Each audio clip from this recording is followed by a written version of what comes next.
In January 2022, this company was worth $32 billion. It ran a Super Bowl ad. Its name was on an NBA arena. Its 30-year-old founder testified before Congress, met with regulators, and was talked about as the future of finance, a man who was going to give almost all his money away. 9 days. That's how long it took for all of it to vanish. Not 9 months. 9 days. A $32 billion company, one of the largest crypto exchanges on Earth, filed for bankruptcy about a week after the first crack appeared. And when the new management walked in to count what was left, they found a hole where roughly $8 billion of customers' money was supposed to be. This is FTX. And unlike a lot of the stories on this channel, this one isn't a matter of opinion. A jury heard the evidence and convicted its founder, Sam Bankman-Fried, on all 7 counts. He is serving 25 years. Because FTX wasn't a good business that got unlucky. It was, a court found, a fraud, and the trick at the center of it was almost embarrassingly simple. There was never a wall between the customer's money and the founder's own trading fund. Here's how the most trusted name in crypto turned out to be a 9-day illusion. To understand how so many smart people got fooled, you have to understand how convincing Sam Bankman-Fried was, and he was convincing precisely because he didn't look like a con man. He looked like a math nerd who'd wandered in off the street.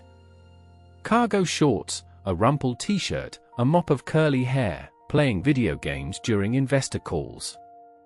He'd gone to MIT, then worked at Jane Street, one of the most respected quantitative trading firms in the world. And he preached a philosophy called effective altruism, the idea that you should earn as much money as possible in order to give it all away to the causes that would save the most lives. Here, people thought, was a genius who didn't even care about being rich. How could you not trust him? In 2017, he started a crypto trading firm called Alameda Research.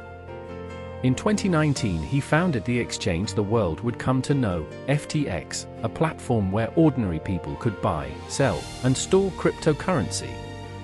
Keep those two things separate in your mind, because the whole story turns on them. Alameda was Sam's private hedge fund, trading to make Sam money. FTX was the public exchange, holding everyone else's money. One was his. One was theirs. That line was supposed to be sacred. FTX grew at a speed that's hard to describe. In under 3 years it went from nothing to one of the biggest exchanges in the world, valued in January 2022 at $32 billion, backed by some of the most sophisticated investors alive, Sequoia, SoftBank, Temasek, the Ontario Teachers' Pension Plan. And Bankman-Fried spent to build trust, because trust is the only thing an exchange really sells. He bought the naming rights to the Miami Heat's arena, a $135 million deal. He ran that Larry David Super Bowl ad. He signed Tom Brady and Steph Curry as pitchmen, in deals reported to be worth tens of millions. And he became one of the largest political donors in America, giving more than $40 million in the 2022 election cycle. Every dollar of that was designed to send one message: FTX is safe. FTX is legitimate. FTX is the grown-up in a reckless industry. Put your money here. Millions of people did. So let's open the hood, because the fraud wasn't in the marketing. It was in the plumbing. When you deposit money on a normal exchange, that money is supposed to just sit there, yours, until you withdraw it. The exchange is a custodian, like a coat check. It holds your coat, it does not wear your coat to a party. That's the entire promise. FTX broke that promise. According to the case prosecutors proved at trial, the money customers deposited on FTX didn't just sit there. It flowed, quietly and continuously, to Alameda, Sam's private trading fund, which used it to make enormous, risky bets, to buy real estate, to fund those endorsements and donations. Over time, as much as $10 billion of customer money was funneled to Alameda. And when the bets went bad, the money to cover them came from the same place, the customers, who had no idea their coats were being worn all over town. How do you hide something that big? This is the part that turns a bad situation into a crime. FTX's co-founder, Gary Wang, testified in court that he wrote special code into the exchange, a secret exemption, just for Alameda. Normally, if any trader's account went too far into the red, FTX's automatic system would liquidate it, the way any exchange protects itself. Wang testified that Alameda was given a hidden setting that let it go endlessly negative without ever being liquidated, effectively a $65 billion line of credit, invisible to everyone else, drawn straight from customer funds. One flag, buried in the software. That was the wall between their money and his money. It was a line of code, and it was switched off.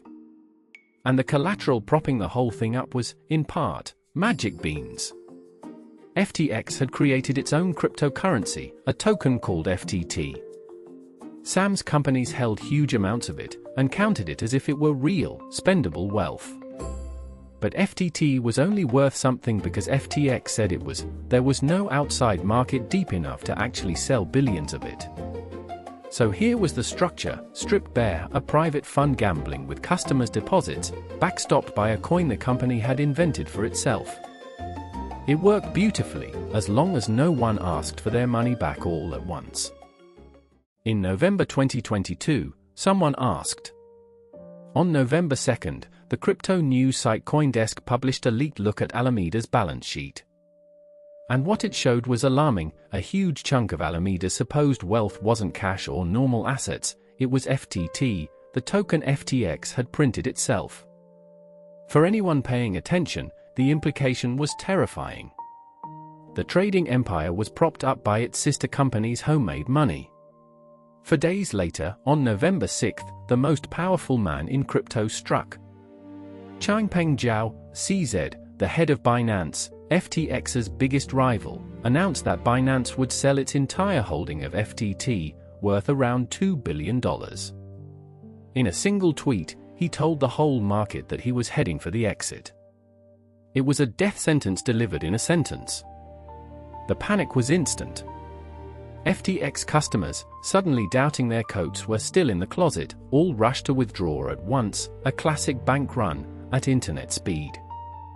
In about 72 hours, they demanded roughly $5 billion back. And FTX couldn't pay. Of course it couldn't, the money wasn't there. It was in Alameda, sunk into failed bets and arena naming rights and Super Bowl ads. What followed was a whirlwind of humiliation. On November 8th, Binance announced it might ride to the rescue and buy FTX, and then, one day later, on November 9th, after a look at the books, Binance walked away, saying the problems were beyond anything it could fix. And on November 11th, just 9 days after that first CoinDesk story, FTX filed for bankruptcy. Sam Bankman-Fried resigned. In came a veteran corporate undertaker named John J. Ray III, the same man who had cleaned up Enron. After a career spent inside the worst corporate disasters in America, Ray wrote this: "Never in my career have I seen such a complete failure of corporate controls." The man who buried Enron thought FTX was worse. The reckoning was fast and total. In October 2023, Sam Bankman-Fried went on trial. His closest lieutenants, including Caroline Ellison, who ran Alameda, and co-founder Gary Wang, took the stand against him. On November 2, 2023, exactly 1 year after the CoinDesk story, the jury convicted him on all 7 counts. In March 2024, he was sentenced to 25 years in federal prison and ordered to forfeit $11 billion. He maintains he never meant to steal from anyone and is still fighting his conviction on appeal, but so far, the courts have not agreed. It is, at its core, one of the largest financial frauds in American history. But here's the twist that makes FTX unlike almost any collapse we've covered, and it comes with a catch you need to hear clearly.